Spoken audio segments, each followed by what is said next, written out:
17 წელი რეალურად 2008 წლის აგვისტოს ომი ერთი და მძიმე ეპიზოდია მრავალსაუკუნოვანი და გახანგრძლივებული და მარადიულ მტერთან ჩვენი დაპირისპირებისა.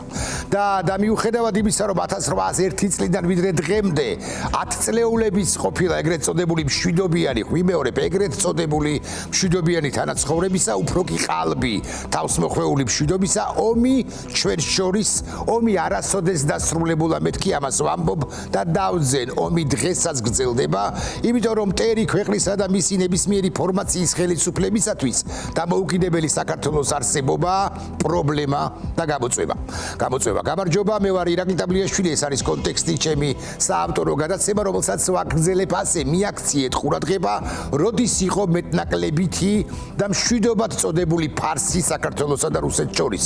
მაგალითად 1801 წლიდან იყო მეთქი ეს წამომცდა კინაღამ, მაგრამ არა, არც 1801 წლიდან ყოფილა, ვინაიდან ვიდრე ამ საუკუნის ბოლომდე, ანუ მე-19 საუკუნის ბოლომდე იარაღითაც და სიტყვითაც იყო შეუწყვეტელი წინააღმდეგობა დაწყებული 1802 წლის 12 ապრილს, ვისაც არ ახსოვს და ვინც არ იცის, უბრალოდ გავახსენებ, როცა ალექსანდრეს მანიფესტი მიღებული 7 თვის თავზე ჩაუკითხა 7 თვის წინ, ჩაუკითხეს იმდროინდელ ქართველებს ივანე ჯავახიშვილი ამ საკითხთან დაკავშირებით წერს, როდესაც ყველა მოიყარა თავი, გასცეს ბრძანება, რომ მათთვის საიერიშოდ გამზადებული რუსის ჯარი შემოერთხათ, მაშინდელი ერთი რუსული ცნობის მიხედვით ლომების ხახასავით განხმული იყო ეს შემორტყმული რუსის ჯარი და ზარბაზნები, თურმე ის ზარბაზნების პირი იყო ამგვარი დაბჩენილი, მეთქი ასე ვიტყვი.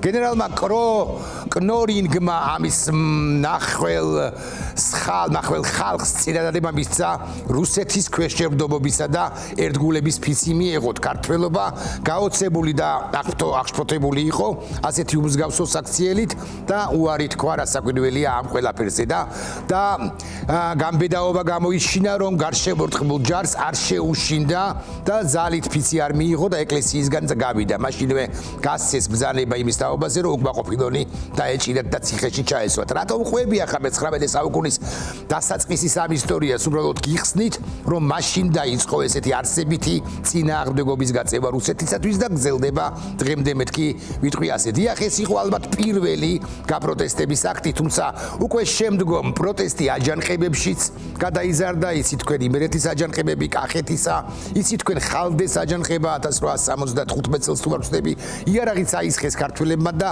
10 წლეულები ეომებოდნენ რუსეთს და მე-20 საუკუნეშიც ეომებოდნენ, ოღონდ პარალელურად სიტყვით აჯანყებებიც იყო.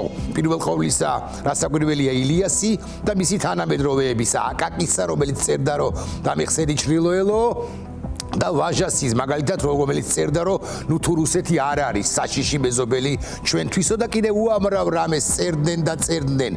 რასაკვირველია, იმ ხადად მე-19 საუკუნის მწერლები, ნახეთ ვაჟა როგორ წერს, თუ გონიათ, რომ ბატონობის მისწრაფება და სრული დამონებულ მცირე ერებისა შეუმცირდება რუსეთს, ეს გონიათო?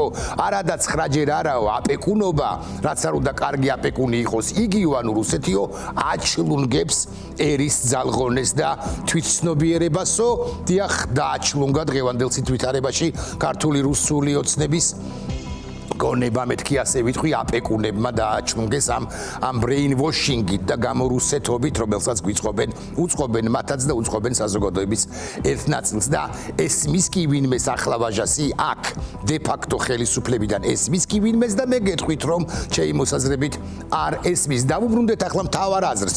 7 აგვისტოა დღეს, რატომ დაგვარტყა რუსეთმა სწორედ 2008-ში? ეს ძალიან საინტერესო კითხვა, ახსნა ერთადერთია, საქართველო განუხრელად მიდიოდა დასავლეთისკენ, იცით თქვენ, რომ მანამდე 4 აპრილს, რამდენიმე თვით ადრე იყო ნატოს სამიტი ბუქარესტში, სადაც არსებითად გადაწყდა ჩვენი სვედაბედი, ანუ ჩვენი მომავალი, ჩვენ ნატოს წევრი, საქართველოს ნატოს წევრი გახდებაო, ესე თქვა ბუქარესტის სამიტის დეკლარაციაში, ეს ჩაიწერა.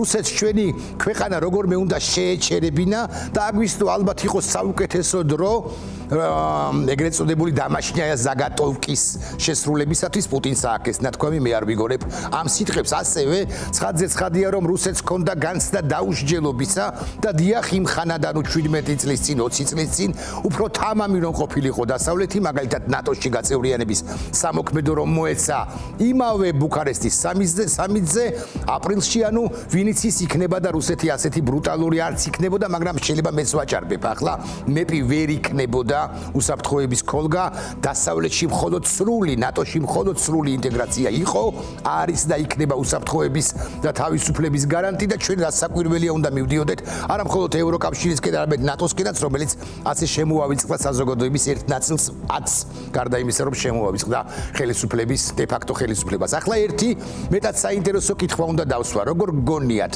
კი არა, როგორ იცით, რისი მიღწევა უნდა და რუსეთს იმ ხანად, ოდენ ცხინვალის რეგიონისა და აფხაზეთის დამატებითი ოკუპაცია და შემდგომი ცალმხრივი აღიარება იყო მისი მიზანი, თუ ამ ოკუპაციით მერე შემოვაჭრება, რომ აი შეცვალეთ კურსი და მე ვიქნები გულუხვი. ამას გითვლი და როგორ გგონიათ? არც ერთია ჩემი მოსაზრებით სწორი და ობიექტურადაც და არც მეორე.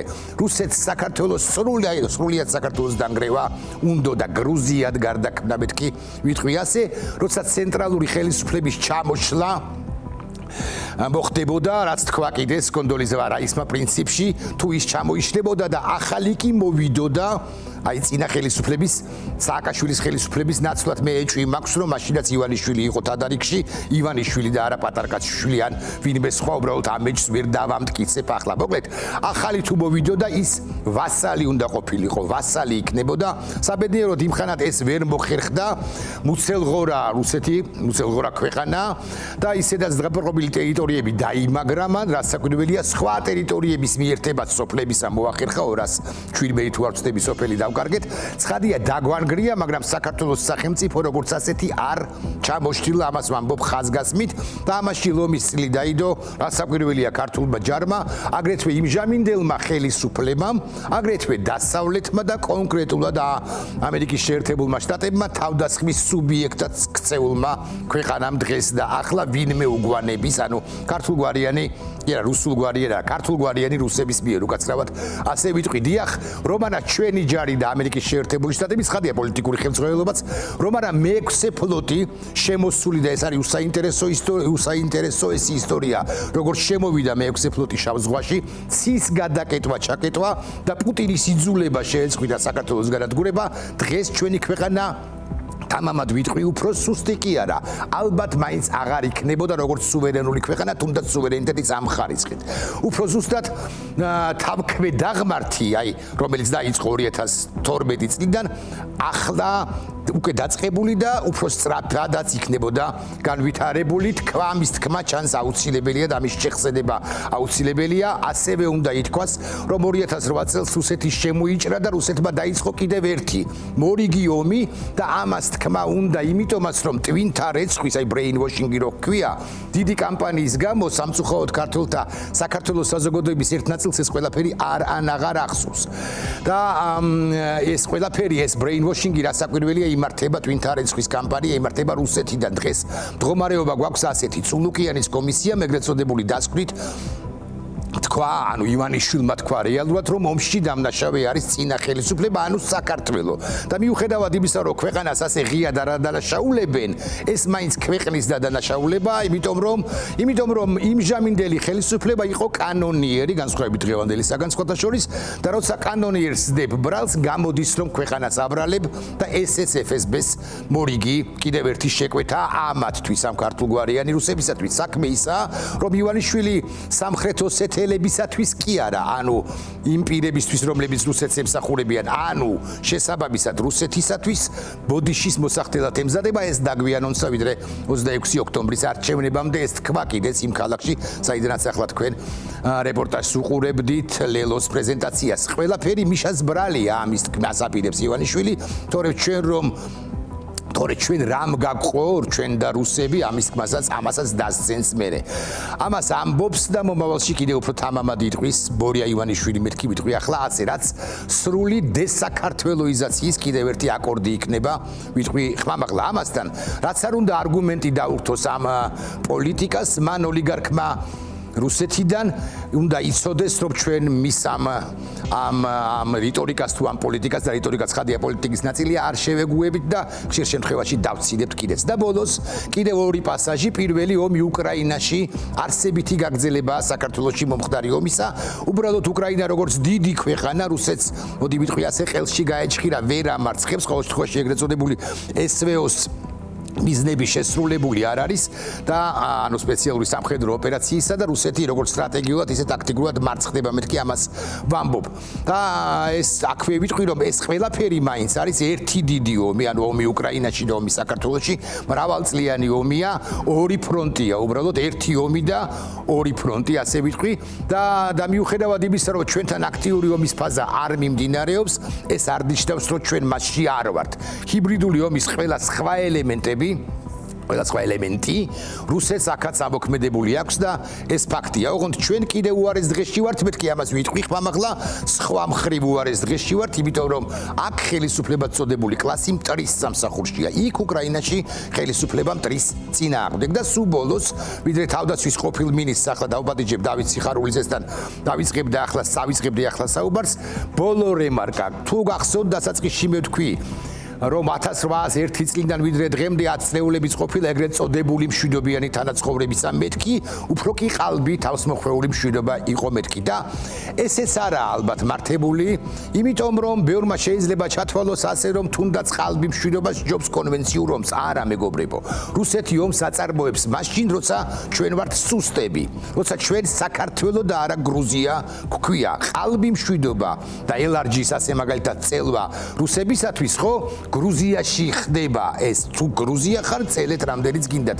საქართველოში კი უნდა ხდებოდეს შეპირისპირება რუსეთთან, არა ომი, მაინც და მაინც კონვენციური, ამას ხაზგასმით ვამბობ, რომ მე არა აგორონ ამათმა პროპაგანდისტებმა, არამედ შეპირისპირება, რათა ქვეყნად და არა ბოსტნად და არა უკანა ეზოდ ვიწოდებოდეთ და ეს უნდა ხდებოდეს მანამ, ვიდრე არ წაეთრევიან მეთქი ამ ზნას ვიხმარ. ეხლა მე მესმის რომ ეს რთულია, პროცესი რთულია, მაგრამ დღეს და ახლა მათი განდევნის უნიკალური შანსი გვაქვს, ისეთი კონიუნქტურა ამ სოფლიოში, ისეთი პაზლია, ასე ვამბობთ ხოლმე ხშირად.